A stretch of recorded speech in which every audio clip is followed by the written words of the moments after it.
Thank you, and I'm joined alongside Cheryl Pounder, Frankie Corrado, and Kevin Sawyer remotely. My goodness, a change in scenery and a change in momentum because, well, the Winnipeg Jets led the league in road wins this season. The Blues hadn't lost a game at home in over 2 months. They returned to St. Louis, Frankie, with their backs against the wall, and did they ever deliver? It all starts 46 seconds in, and they just kept their foot on the gas pedal, didn't they? They did, and you have to keep in mind, this is a St. Louis team that is way too good to go down 3-0 in this series. So they go back on home ice, and there was a rapid pace to start this game, and it was one team skating at that pace, and it was the St. Louis Blues. And Pavel Buchnevich, Lindsay, you talked about that start. Well, 2-0 just over 3 minutes into the game, and what a skill play by Buchnevich to get this puck from his skate to his stick, put it in the back of the net, and then on the power play in the right spot, Connor Hellebuyck has no chance on both those goals, and he's going to finish things off with a hat trick here where, you know, the Winnipeg Jets had started to build some momentum in the game. A bad play by Hellebuyck behind the net, at least Buchnevich put it in the back of the net, but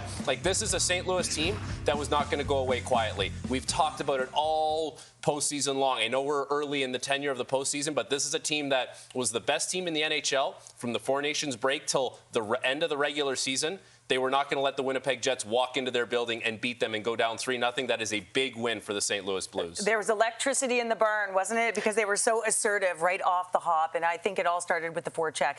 They were so hard and heavy, finishing their checks, heavy below the goal line, and when you force a rim, now all of a sudden you can explode to keep play alive. I felt like they were always in motion. They had traffic in front of the net, and really just felt like they asserted themselves, and that's how they had possession. But they kept play alive because of their motion in the offensive zone. That hunger was on full display, and now we've got ourselves a series. And Kevin, of course, the Jets may have been the hottest team in the regular season, but the Blues were the hottest team down the stretch, winners of 12 in a row. That was the version of St. Louis on display in Game 3. What was it about the Blues that allowed them to shut down the President's Trophy winners so dominantly tonight? Blues head coach Jim Montgomery said that they have to find a way to play faster. Well, I suppose one of the ways that you can do that is make the other team slower. And that, to me, is exactly what the St. Louis Blues did. In the first period, they took full command of that period. And it was puck decisions. It was putting the puck in deep and getting on the board.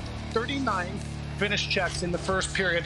And they won that wall down below the hash marks. And they were really good at going low to high, dot to the net.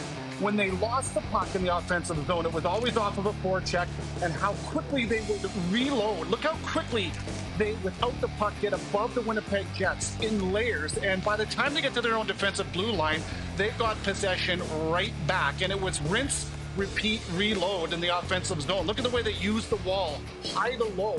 And eventually, it was the Blues that just won the offensive zone. Listen, I'm not sure I've seen the Winnipeg Jets at all throughout the season, standing around watching. Defensively, I thought that the St. Louis Blues had them a little bit mesmerized in that first period. 37 shot attempts, and they had a game plan. They stuck to it. Kev, I agree 100% with you, and I also thought that they pulled the coverage outside of the middle because they were winning the board battles, and that opened up little pockets through the middle of the ice. But I also love what you said about working hard below the goal line, because when they were below the goal line, when that puck did transition, it was their first 3 or 4 strides back to the middle of the ice, tracking back hard. It was that sense of urgency that I felt really allowed them to get to the right spots on the ice, and then they continued to attack.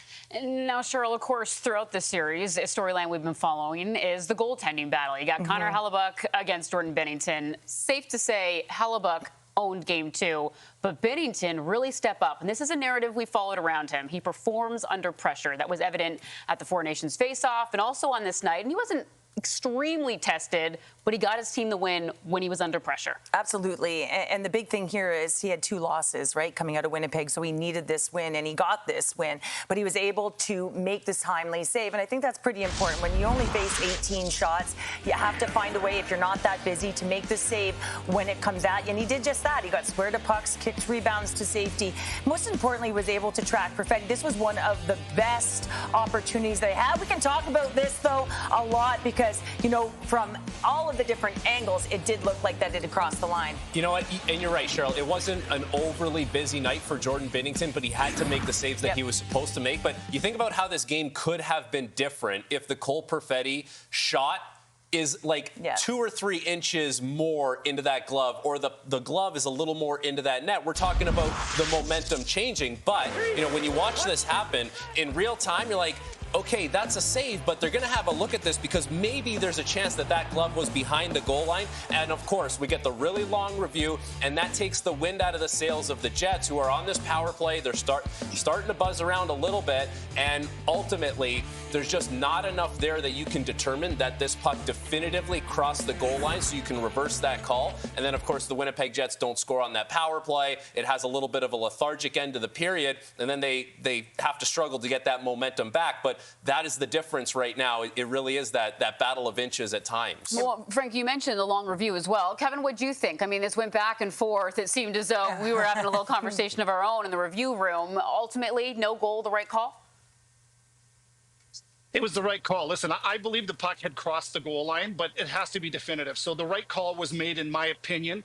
You have to have conclusive evidence. But listen, that was one of the few plays that the Winnipeg Jets could have felt very good about in the first half of that hockey game. That pass from Kyle Connor as he was pulling everybody to low ice, it was out of the reach of the stick from Binnington, out of the reach of Parayko, I believe it was in the back door, right into the strike zone for Perfetti. If that goes in, that goal goes in. Now you've got some air in your lungs if you're the Winnipeg Jets. That save, to me, that was when the game ended. There was no chance for Winnipeg to come back after Binnington kind of put a stamp on the game. A 7-2 win for the St. Louis Blues. This series now 2-1. And Cam Fowler, a dominant night, 5 points. That is the most points by defenseman in Blues franchise history. Let's hear from him now. Cam, first off, appreciate the time. The effort tonight from the outset. What was different tonight for your team? Well, obviously we felt like we went into Winnipeg. We played some competitive hockey and didn't get the job done. So it was important to come out with a really strong start in front of great fans here. And we did exactly that. 3-0 in the first, and helped us get the momentum and carry that all the way throughout the game. Cam, I know you and your defense partner, Colton Parayko, have a lot of pride. How important was it for you two to really be the drivers here in Game 3? Yeah, well, we put a lot of emphasis on that, a lot of responsibility on ourselves, and we understand that we're going to be relied upon in a lot of situations. So just getting back to doing what we do best, using our feet. Pairs covers a lot of ice, and the responsibility is there for us, so we had to step up and make an impact. And Pairs was amazing tonight, and the whole team was. It helped us get back in the series. Cam, you had 5 points tonight, the most you've ever had in a game. Do you remember the last 4-point game you had? No, I honestly don't. I'm taking you back to 2009 when you were playing for the Windsor Spitfires. That was the last time you had a 4-point game. Yeah, that's sending it way back now, isn't it? That's listen, I was fortunate enough to get on the scoreboard tonight, but bigger things matter, which is the team winning and getting back in the series. That's all that matters to me. Cam, thanks for the time. It was great watching you play tonight. We'll see you in Game 4. All right, appreciate it. Thank you. Well, we discussed the no-goal call for Cole Perfetti. Let's hear from him now. Yeah, I mean, they did it in the first 2 games, too. They came out hard and physical, and we knew it was going to happen, and I just didn't think we were quite prepared and, ready for it. I think, once we settled in, we started playing pretty good and taking it to them. I thought it just, game was, they were up 3-0 just like that, and it's hard to come back from that. So, next game we're going to have to come out way harder and start with that aggressiveness that they had tonight, and we'll be fine. I'm not really worried about that. We just got to come out and have a better start. You weathered their starts before, just like you say, so what went into them kind of getting out of that with a 3-0 lead? I mean, yeah, they get that goal where he kicks it and then deflects it in the air like 40 seconds into the game. Like, we knew that they were going to start throwing pucks to the net, bodies to the net, and I mean, it's a skill play, but I'm a little, unfortunate, a little lucky, I think, to kick it like that and then, bat it out of the air, bar down. Like, I mean, 40 seconds into the game, it's tough to start like that. And then, from there, they, I mean, just it's hard when that's your start, and it's frustrating, and we just got to come out stronger, and they came out hitting again, and we got to do that to them. Your goal, was it a goal? I mean,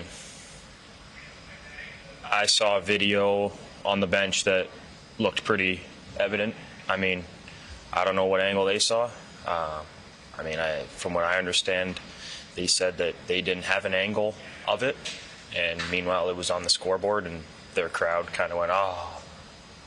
Based on their reaction, I thought it was in the net, and I thought you could see the puck on its side in his glove and his glove in the net. I don't know what else you got to do, but if it wasn't a goal, it was a good save, and it's good luck. It would have been nice to get that one and get the power play rolling and get us back in the game. But I thought it was a goal, but who knows? I don't really know anymore. You pointed right away. Oh yeah, I saw his glove in the net. Like obviously, he made a great save, but like I was on the goal line and I saw his glove in the net and his puck in the mesh of the glove, and you see it pretty evidently in the video. I think, obviously biased, but yeah, like I don't know how much more they need to see the puck in the net. But if they have an angle where it doesn't show it, then nothing I can say then. What are you seeing from the power play? Okay, so the controversy continues, and we're going to continue and talk about this a little bit more, Frankie. We just heard what Cole Perfetti said about the goal. Are you surprised at all what he said? No, I'm not surprised at all, because like we ride these emotional highs and lows in the playoffs, and every goal, every moment can matter so much. And so for Cole Perfetti, like he's kind of taken us through the in-arena experience of it, where he sees the glove in the net, and then you hear the reaction from the crowd when they see the replay. If you're on the Winnipeg bench, you're thinking, well, what are we doing here? How is that not getting called back? But you have to keep in mind, like, there's a due process that, these reviews have to go through, where you have to see definitively that this puck entirely crossed the goal line. And if you don't see that, like, there's no one who's going to be banging the drum in the review room saying, like, well, we have to call this a goal. You can't skip protocol. Well, it's interesting for me because all three of us are up in the booth, right, over the course of a season. And you know the rules, and you've got them in your ear, and they're showing you the different angles. And yes, they say you have to conclusively see it to overturn. The only problem or issue I have with it is that when you get every angle, and every angle conclusively kind of matches what you're inferring, then I'm like, okay, well, it crossed the line in that angle, it crossed that line in that angle, it crossed the line in that angle, but they can't fully see the puck. Well, so yeah, and we that's can the big dissect it. question. We can dissect it a million different ways. At the end of the day, we got to give Jordan Binnington a lot of credit for the save that he made, and the fact that he had the presence of mind to not let his glove drift into the net and snag it as quickly as he possibly could. Yeah, great point there. Let's also circle back around to Cam Fowler. We obviously just heard from him, as mentioned earlier, a 5-point night for him, the most points by defenseman in Blues franchise history.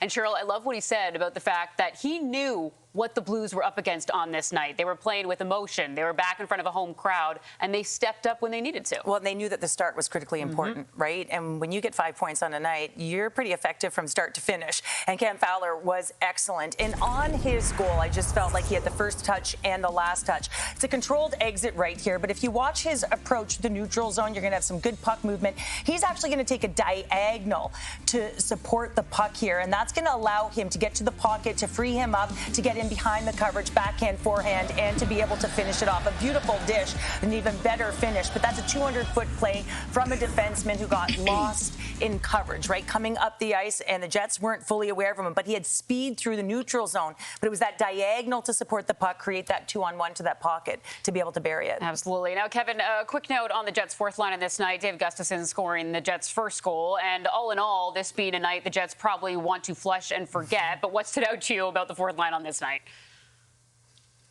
Well, listen, you look at the Cam Fowler goal and you see how St. Louis is able to get up the exit out of their own zone, up the ice and through the neutral zone with speed. This goal from the fourth line for the Winnipeg Jets was one of the few times throughout this game where they were able to get out of their own zone, so they get a clean exit, a nice little tip to speed. Jared Allison-Dolan doesn't have to break stride, and what a beautiful pass. It's a bit of a breakdown as St. Louis is hunting for hits. That's a nice backhand pass, and it's in the back of the net. That, to me, is a strength of Winnipeg, where if they exit their zone cleanly, they get to speed. And when the Winnipeg Jets are fast in the neutral zone, they dictate play. They weren't able to do that in this game, but that's something that they'll have on video for sure tomorrow. They'll work on trying to do that more throughout the top 4 lines. And you know what? It doesn't matter if this game was a 2-1 loss, a 3-1 loss, 7-2, 8-2. A loss is a loss in the playoffs. You put a little soft country music on in the dressing room. You forget about it. Seriously, like that's soft country? a little soft Country? country, and you say like we are right back at this thing. A loss is a loss, and you know, like when the Jets have gotten to their game in this series, we've seen how effective it can be. It wasn't their night tonight. You knew the St. Louis Blues were going to have a pushback. They had a significant pushback in this game, but now it's the Jets' opportunity to answer that in Game 4. To quote Ted Lasso, which yes, I know is about we soccer. would always play a little bit of Blue Eyes. We would always play a little bit of that's a good Frank one too, Sinatra Kevin. in I our like locker it. room after losses. Well, to wrap us up with a quote from Ted Lasso, you just want to be a goldfish sometimes, right? Hit the forget button, flush it, and hey, the Blues haven't lost a home game since February 22nd. That came to none other than the Winnipeg Jets, and that's a stretch Winnipeg will try and snap. Game 4 going Sunday afternoon. Let's go back to SportsCenter.